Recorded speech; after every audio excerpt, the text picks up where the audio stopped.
नमस्कार साथियों, आपका हमारे YouTube चैनल जुगल टेक्निकल में हार्दिक स्वागत है। मैं जुगल राठौर। साथियों, इस वीडियो में हम बात करेंगे नवीन शैक्षणिक सत्र 26-27 में माह अप्रैल से जून तक जो रेमेडियल शिक्षण कार्य करवाना है, इसको लेकर कार्य योजना जारी कर दी गई है। यानी कि जो कक्षा 1 से 5 में आपको कार्य करना है, किस प्रकार करना है, इनलाइन आकलन कब होगा, ग्रीष्म अवकाश में आपको किस प्रकार जो है कार्य करना है, पूरी जानकारी रेमेडियल शिक्षण कार्य योजना की मैं आपको इस वीडियो में देने वाला हूँ। तो पूरा वीडियो देखिए। और आप हमारे चैनल पर नए हैं और अभी तक आपने हमारे चैनल को सब्सक्राइब नहीं किया तो चैनल को सब्सक्राइब करें, बेल आइकन प्रेस करके ऑल पर जरूर क्लिक करें, क्योंकि ऐसी लेटेस्ट जानकारी मैं आपको लगातार देता रहता हूं। तो शुरू करते हैं।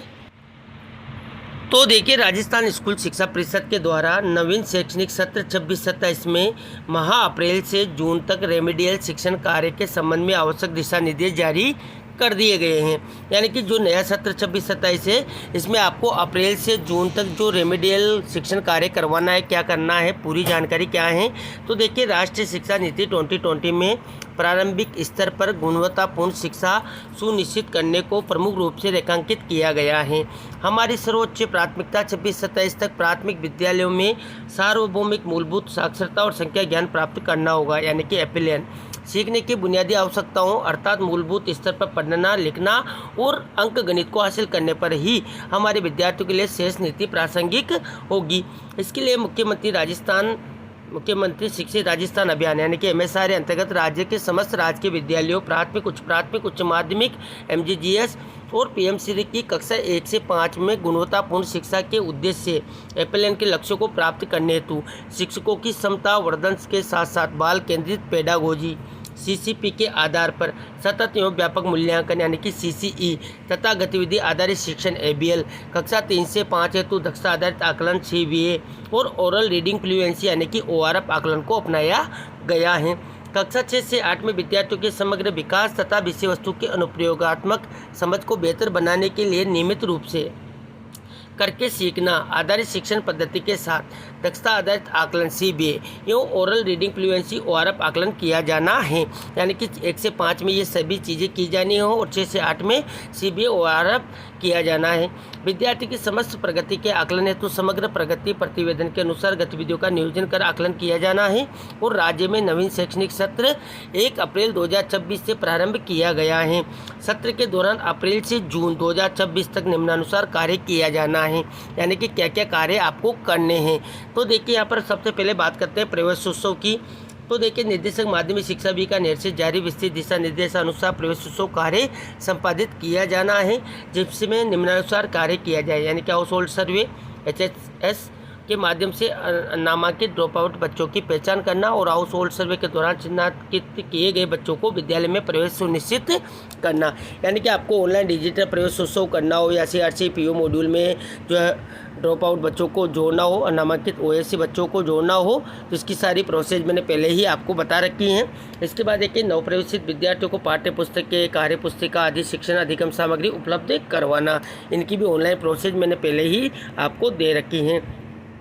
इसके बाद देखिए, कक्षा 1 से 5 तक की शिक्षण व्यवस्था क्या रहेगी।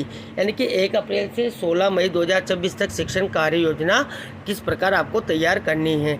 तो देखिए, कक्षा 1-2 के लिए बात करें तो सत्र के आरंभ में कक्षा 1 के विद्यार्थियों के साथ 90 दिवसीय, ध्यान दें 90 दिन यानी कि 3 महीने तक स्कूल रेडीनेस यानी कि विद्या प्रवेश की कार्य पुस्तिकाओं पर कार्य करवाया जाएगा, जिससे नवप्रवेशित विद्यार्थियों का विद्यालय के साथ सामंजस्य स्थापित हो सके।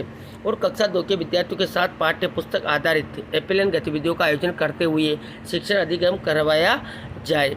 विद्यार्थियों के विद्यालय नवीन कक्षा में प्रवेश के प्रारंभिक दिवसों में सीखने को रुचिकर बनाने हेतु स्थानीय भाषा में संवाद किया जाना है। ये भी यहाँ पर इम्पोर्टेंट है। अब बात करते हैं कक्षा 3 से 5 के लिए।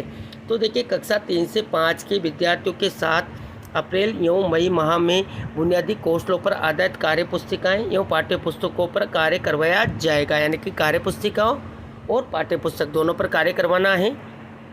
विद्यार्थियों का वास्तविक कक्षा स्तर जानने के लिए शिक्षक ऐप पर उपलब्ध CBA के परिणाम को आधार बनाते हुए विषयवार दक्षतावार समूह निर्माण किया जाए। यानी कि आप चाहे तो शिक्षक ऐप पर जो CBA के परिणाम आए हैं उनको देखकर विषयवार दक्षतावार समूह निर्माण कर सकते हैं। और देखिए, 45 दिवसीय उपचारात्मक रेमेडियल कार्यक्रम का मुख्य उद्देश्य यह है कि कक्षा 3 से 5 के बच्चे कक्षा स्तर के सरल पाठ को पढ़ने, तथ्यात्मक प्रश्नों के उत्तर छोटे वाक्यों में देने की क्षमता प्राप्त कर सके। साथ ही इस कार्यक्रम का लक्ष्य उनकी संख्या ज्ञान की समझ को विकसित करना और कक्षा स्तर की बुनियादी गणितीय संक्रियाओं जैसे कि जोड़, घटाव, मापन के मूल सिद्धांत, पैटर्न जैसी दक्षताओं में उन्हें निपुण बनाना है। इसके बाद देखिए सीबीए के परिणामों के आधार पर कक्षा शिक्षण हेतु कक्षा 3 से 5 के विद्यार्थियों को समूह बुनियादी स्तर और समूह बुनियादी स्तर से ऊपर में वर्गीकरण शिक्षकों को शिक्षक ऐप के माध्यम से उपलब्ध करवाया जाएगा। यहाँ पर ध्यान दें कि कक्षा 3 के विद्यार्थियों का समूह में वर्गीकरण कक्षा 2 के योगात्मक आकलन 3, ध्यान दें कक्षा 2 के योगात्मक आकलन 3 यानी कि ऐसे की स्थिति के आधार पर किया जाएगा। यानी कि कक्षा 2 का जो उनका ऐसे का रिजल्ट रहा है, जो कक्षा 3 में चले गए हैं, उसके आधार पर आपको उनका वर्गीकरण करना है।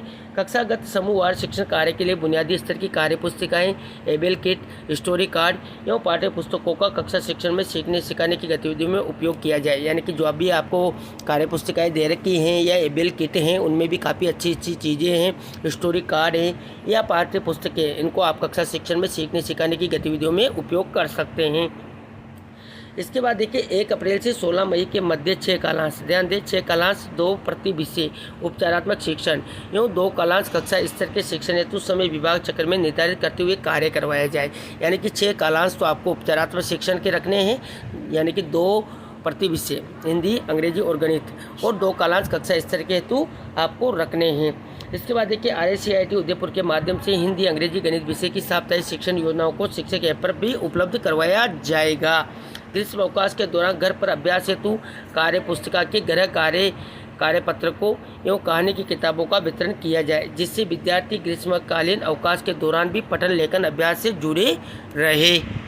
इसके बाद देखिए यहाँ पर माह अप्रैल मई में कक्षा 3 से 5 के विद्यार्थियों के साथ बुनियादी कौशलों पर किए गए शिक्षण कार्य का ऑनलाइन आकलन माह मई के अंतिम सप्ताह, ध्यान दें माह मई के अंतिम सप्ताह ग्रीष्मकालीन अवकाश से पूर्व में किया जाएगा।